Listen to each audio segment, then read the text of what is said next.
Purely because of lack of supply. Dwarka expressway पे plots में अगर आपको कोई वैल्यू प्रोपोजिशन आज की डेट में मिलती है तो लॉन्ग टर्म में ना आपके लिए वो डेफिनेटली बहुत बेनिफिशियल हो सकती है। तो 5 साल बाद जो दिल्ली वाला बायर आएगा, जब वो अपनी प्रॉपर्टी बेचेगा आज से 5 साल बाद ना, तो उसकी प्रॉपर्टी जिस रेशियो में उसकी जो पेमेंट मिलेगी उसी रेशियो से मैचिंग पेमेंट टर्म्स में वो यहाँ पे गुड़गांव में प्रॉपर्टी लेना चाहेगा। तो मुझे लगता है कि दिल्ली के पास वाले सेक्टर में, ठीक है, अगर आपको डिसेंट साइज की अच्छे बिल्डर की प्रॉपर्टी मिल रही है तो आपको डेफिनेटली गाइस वो प्रॉपर्टी मेरे को लगता है कि आने वाले टाइम में ना उसकी डिमांड ज़्यादा होगी। या तो आप 2 करोड़ से आसपास के प्राइस पॉइंट पे प्रॉपर्टी खरीदे, या आप 12,000 से 14,000 15,000 पे स्क्वायर फीट के प्राइस पॉइंट पे अगर आप प्रॉपर्टी खरीदेंगे तो मुझे लगता है कि लॉन्ग टर्म में आपको ज़्यादा बेनिफिट होगा। Hi guys, this is your trusted real estate guide Abhay. और गाइस, आज मैं आपको दोबारा से मिलने आया हूँ अपने फॉलो अप वीडियो के साथ, मेरे पिछले वीडियो के बाद, जहाँ पे कि मैंने द्वारका एक्सप्रेसवे के कुछ मेजर चैलेंजेस के बारे में बताया था। मुझे काफ़ी हेट मेल भी मिली गाइज इस वीडियो के बाद। बहुत लोगों ने मेरे को मैसेजेस भेज के बोला कि आप कैसे एक माइक्रो मार्केट को डाउनग्रेड कर रहे हो, आपका किसी और माइक्रो मार्केट में इंटरेस्ट है, आप न्यू गुड़गांव को फेवर करते हो। तो गाइज, मैं जो भी आपसे बातें करता हूँ ना गाइज, मैं फैक्चुअल बातें करता हूँ। ना मैं किसी माइक्रो मार्केट के लिए बायस्ड हूँ, ना मैं किसी माइक्रो मार्केट के अगेंस्ट हूँ।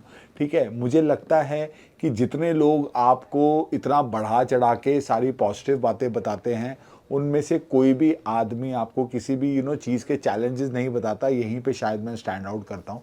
That is the reason why people follow me also and appreciate my work also. ठीक है गाइस, तो जैसे कि पिछले वीडियो में मैंने आपसे द्वारका एक्सप्रेसवे में चैलेंजेस के बारे में बताया था, आज के वीडियो में मैं आपको बताऊंगा कि द्वारका एक्सप्रेसवे पे अगर आप कोई भी इन्वेस्टमेंट कर रहे हैं आज की डेट में, मे बी 1 साल में भी रेडी टू मूव कर रहे हैं, या अंडर कंस्ट्रक्शन 5 साल के होराइजन से कर रहे हैं, तो वो कौन सी मेन चीज़ें हैं जिनको ध्यान में रख के ना अगर आप प्रॉपर्टी चूज़ करेंगे तो आपको ज़्यादा फायदा हो सकता है। ठीक है, तो यहाँ मैं ये बोल रहा हूँ कि मतलब ना द्वारका एक्सप्रेसवे पे जितने चैलेंजेस हैं उसके बावजूद भी ऐसा नहीं है कि वहाँ पे अप्रिसिएशन नहीं आएगा या वहाँ पे आपको प्रॉपर्टी नहीं खरीदनी चाहिए। बट जिन चीज़ों का ध्यान में रख के खरीदनी चाहिए वो मैं आपको बता चुका हूँ। तो आज के वीडियो में गाइस मैं आपको बताऊंगा what are the top 5 things to consider which can help you maximize your profits when you're buying a property on Dwarka expressway. So guys, Dwarka expressway पे अगर आप कोई प्रॉपर्टी खरीदने जा रहे हैं तो आप ना एक चीज़ नोटिस करिएगा कि वहाँ पे प्लॉटेड डेवलपमेंट की सप्लाई बहुत कम है। ठीक है, अगर मैं आपसे बात करता हूँ बड़े वाले टाउनशिप्स की, तो वहाँ पे एक एक्सपीरियन की टाउनशिप है, बीपीडीपी की टाउनशिप है, G99 की टाउनशिप है, उसके बाद आपके वाटिया के रहेजा के कुछ प्लॉट्स हैं जो सेक्टर 88 में आते हैं। लेकिन अगर आप देखेंगे कि दिल्ली के पास वाले सेक्टर्स में ना सप्लाई प्लॉट्स ही काफ़ी कम है। उसी तरीके से अगर मैं दीनदयाल की भी बात करता हूँ तो टोटल आपके मे बी 4 या 5 प्रोजेक्ट होंगे। ठीक है, तो मुझे ऐसा लगता है purely because of lack of supply, Dwarka expressway पे प्लॉट्स में अगर आपको कोई वैल्यू प्रोपोजिशन आज की डेट में मिलती है तो लॉन्ग टर्म में ना आपके लिए वो डेफिनेटली बहुत बेनिफिशियल हो सकती है। बिकॉज दिल्ली से जो लोग आते हैं, बहुत सारे लोग प्लॉट्स में रहते हैं, फ्लोर्स में रहते हैं, विलाज में रहते हैं, ठीक है, इंडिपेंडेंट घरों में रहते हैं। तो उन लोगों को जिस टाइप की चीज़ें समझ में आती है ना, मतलब ये वो लोग होते हैं जो बहुत ज़्यादा मेंटेनेंस नहीं देना चाहते। ठीक है, जिनको कम कारपेट एरिया, लोडिंग नहीं समझ में आते, इनको इनको ना एमिनिटीज़ बहुत ज़्यादा नहीं चाहिए होती, इनको अपना ज़मीन चाहिए होती है।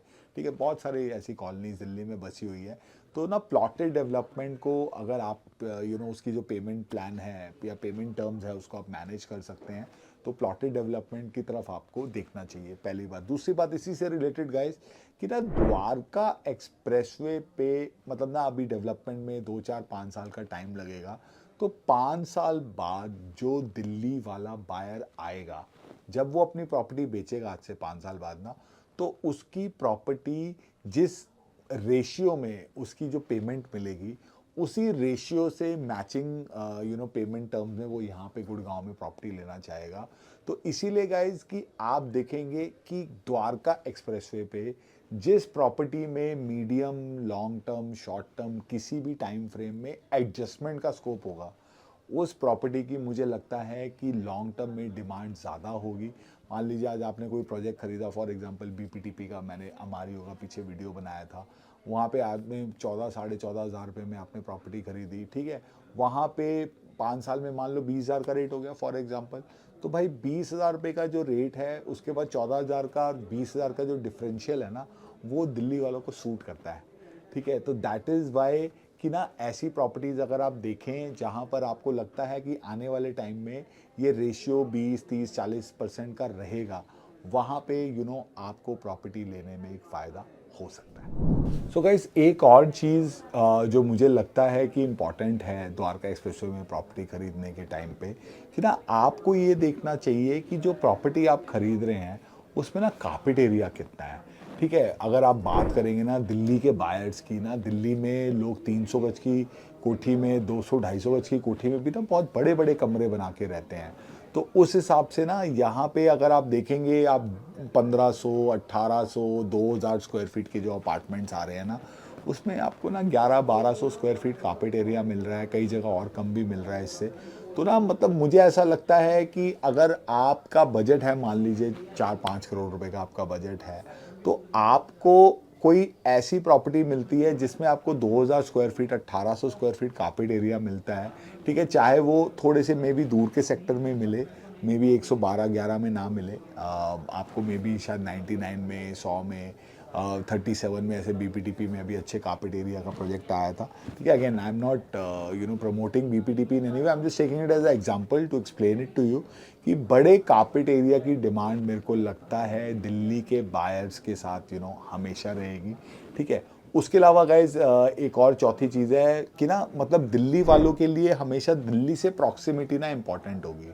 तो जो दिल्ली के बिल्कुल पास वाले सेक्टर्स हैं ना, जैसे फॉर एग्जांपल 110, 111, 112, 13, ये वाले जो सेक्टर्स हैं, मान लीजिए यहाँ पे आज के रेट में ना आपको कोई प्रॉपर्टी मिलती है टाटा लाविडा 3-3.25 करोड़ में, और आपको 3-3.25 करोड़ में ही कोई प्रॉपर्टी आज की डेट में कोई इन्फ्लुएंसर आपको नई प्रॉपर्टी 103 सेक्टर में सजेस्ट करता है, या आपको 104 सेक्टर में सजेस्ट करता है। तो मुझे लगता है कि दिल्ली के पास वाले सेक्टर में, ठीक है, अगर आपको डिसेंट साइज़ की अच्छे बिल्डर की प्रॉपर्टी मिल रही है, तो आपको डेफिनेटली गाइज वो प्रॉपर्टी मेरे को लगता है कि आने वाले टाइम में ना उसकी डिमांड ज़्यादा होगी। दिल्ली के पास रहने का मतलब आप एयरपोर्ट के भी पास हो, बहुत सारे लोग जो कैबिन क्रू में काम करते हैं, एयरलाइंस में काम करते हैं ऑलरेडी, एक्सप्रेसवे की सोसाइटीज़ में, जैसे एक्सपीरियन ब्रेन चार्ज है, उसमें बहुत सारे एविएशन के लोगों को मैं जानता हूँ जो रहते हैं। तो मतलब वसंत कुंज से मान लीजिए अगर आप आ रहे हैं, अगर आप धौला कुआं से आ रहे हैं, वसंत विहार से आ रहे हैं, कहीं से भी आ रहे हैं, तो the closer you are to Delhi, I think that that's a thumb rule, I think which will always be applicable कि दिल्ली से proximity, यही आप गोल्फ कोर्स रोड की बात कर लीजिए, एमजी रोड हो गया, गोल्फ कोर्स रोड हो गया, फेज़ 4 फेज़ 5 हो गया, फिर आपका एक्सटेंशन रोड हो गया। तो जैसे जैसे आप दिल्ली से दूर जाते जाएंगे, वैसे वैसे आपको हैबिटेशन कम मिलेगी, वैसे वैसे आपको प्राइसेस भी कम मिलेंगे। तो ये चीज़ मेरे को लगता है आने वाले लॉन्ग टर्म में ना 5 से 10 साल में एक्सप्रेसवे पे भी एस्टैब्लिश ज़रूर होगी, ठीक है। उसके अलावा गाइज लास्ट चीज़ जो अगर मैं आपसे बात करूंगा ना, वो मैं बात करूंगा आपसे पर स्क्वायर फीट प्राइसिंग की। आज की डेट में ना गाइज मेरे को लगता है कि जिस प्राइस पे 18,000, 20,000, 22,000 रुपये स्क्वायर फीट पे वहाँ पे जो प्रोजेक्ट्स आ रहे हैं ना, समाउ मुझे तो लगता है कि ना इस प्राइस पॉइंट के बायर आज भी एक्सटेंशन रोड पे मेरे ख्याल से ज़्यादा होंगे। और वहाँ पर ना मुझे ऐसा लगता है कि आपको कोई प्रॉपर्टी मिले जो कि मतलब ना 14-15 हज़ार रुपये की हो, मान लो 16-17 हज़ार तक की भी हो ओरिजिनल बुकिंग की, तो ना वहाँ पे मुझे लगता है कि तब भी आप उसको खरीद सकते हैं। और अगर आप देखोगे ना, आज भी आपको बहुत सारी प्रॉपर्टीज़ ना रीसेल मार्केट में 12,000, 13,000, 14,000 रुपये स्क्वायर फीट में, अगर आपको किसी अच्छे बिल्डर की प्रॉपर्टी मिल रही है जिसमें आपको पता है कि कंस्ट्रक्शन क्वालिटी अच्छी है, आने वाले टाइम में ऐसे टाटा लाविडा मैंने एग्जांपल लिया, 14,000 में आज आपको वहाँ चीज़ मिलती है रीसेल में, ठीक है। तो वो मेरे को लगता है कि आप ना ऐसी प्रॉपर्टी, बहुत सारी प्रॉपर्टीज़ हैं गाइज, मैं आपको क्या बताऊँ जिनके बारे में इन्फ्लुएंसर्स बात नहीं करते। वहाँ पे एक प्रोजेक्ट है पारस ड्यूज, पारस ड्यूज में आपको 1.5 से 1.25 करोड़ के बीच में आपको 3 बेडरूम मिल जाता है। ठीक है। उसके अलावा अगर मैं आपसे वहाँ पे बात करूँ, वहाँ पे आज तो अब तो थोड़ा सा रेट बढ़ गया। पहले आपको वहाँ पे ना 2 करोड़ के नीचे नीचे आपको 4 बेडरूम का फ्लैट मिल जाता था बीपीडीपी स्पेशियो में। सॉरी, स्पेशियो की मैं बात कर रहा हूँ, टेरा में मिल जाता था। ठीक है, उसी तरीके से अगर आप आज ढूंढने जाएंगे मे बी आपको एटीएस के प्रोजेक्ट में, आपको ब्रिस्क लुम्बिनी के प्रोजेक्ट में आपको रहेगा कि तो चलो हालत थोड़ी सी ख़राब है। तो ना मतलब अगर आप देखेंगे ना रीसेल मार्केट में आपको 11-12 हज़ार रुपये में heritage max, super property, one of my favourite properties on Dwarka express way. तो मुझे लगता है कि ना या तो आप किसी बड़े ट्रस्टेड बिल्डर का प्रोजेक्ट ले जहाँ पर कि ना आपको पता है कि अगर रेट ज़्यादा भी है तो लॉन्ग टर्म में ना बिल्डर उसको जस्टिफाई कर लेगा, सस्टेन कर लेगा, कुछ अच्छी प्रॉपर्टी बना देगा। ठीक है, लेकिन अदरवाइज मेरे को लगता है ना कि समहाउ या तो आप 2 करोड़ से आसपास के प्राइस पॉइंट पे प्रॉपर्टी खरीदे, या आप 12,000 से 14,000 15,000 पे स्क्वायर फीट के प्राइस पॉइंट पे अगर आप प्रॉपर्टी खरीदेंगे तो मुझे लगता है कि लॉन्ग टर्म में आपको ज़्यादा बेनिफिट होगा। आज एक्सटेंशन रोड पे अंडर कंस्ट्रक्शन 18,000 है, रेडी टू मूव 22-23 हज़ार रुपये है, कि रेडी टू मूव की डिमांड ज़्यादा है। ऐसे ही आने वाले टाइम में अगर आप देखोगे कि भाई आज आपने कोई नया प्रोजेक्ट बुक किया 20,000 रुपये में और आपको रेडी टू मूव कोई मान लो 13-14 हज़ार रुपये में मिल गया, तो हो सकता है कल को वो 13-14 हज़ार और 20 हज़ार का गैप भी ना आते आते कम हो जाए आने वाले टाइम में। और मतलब रेडी टू मूव प्रॉपर्टी में आपको रिस्क भी नहीं रहता कि प्रॉपर्टी बनेगी नहीं बनेगी, आपको रेंटल का भी बेनिफिट मिलता है, आप खुद भी उसमें रह सकते हैं। ठीक है, डेफिनेटली अभी सोशल इंफ्रास्ट्रक्चर उतना डेवलप नहीं है, लेकिन आई थिंक रेंट पे रहने वाले अभी भी काफ़ी लोग हैं। मतलब ना गुड़गांव गेटवे से लेके टाटा लाविडा से लेके आपका वहाँ पे महिंद्रा और बहुत सारे प्रोजेक्ट है जिसमें भी पुरी के प्रोजेक्ट में भी लोग रह रहे हैं। तो ना गाइज ये कुछ बहुत बेसिक चीज़ें थी जो मुझे लगता है कि ये फाइनल पॉइंट्स आपको लोग जो सिर्फ प्रोडक्ट बेच रहे होते हैं वो ये सब बातें नहीं बताते हैं। इन बातों का आप ध्यान रख सकते हैं। और मुझे एक चीज़ और लगी गाइस कि ना द्वारका एक्सप्रेसवे में आज भी कुछ ऐसे चैलेंजेस हैं जो कि न्यू गुड़गांव में नहीं है। तो मैंने दिसंबर जनवरी में काफ़ी वीडियोस बनाए थे न्यू गुड़गांव के, but I think now I go back and explore that area also closely again. एक दो नए प्रोजेक्ट वहाँ पे आए, उनके भी रिव्यूज़ करूँगा। कुछ वहाँ पे माइक्रो मार्केट और कुछ सेक्टर्स के भी आने वाले टाइम में मेरे रिव्यूज़ देखेंगे। ठीक है, और डेफिनेटली द्वारका एक्सप्रेसवे में भी अभी थोड़ा सा गर्मी काफ़ी ज़्यादा है। Once the weather improves then I again try to go on the ground and give you more in-depth coverage।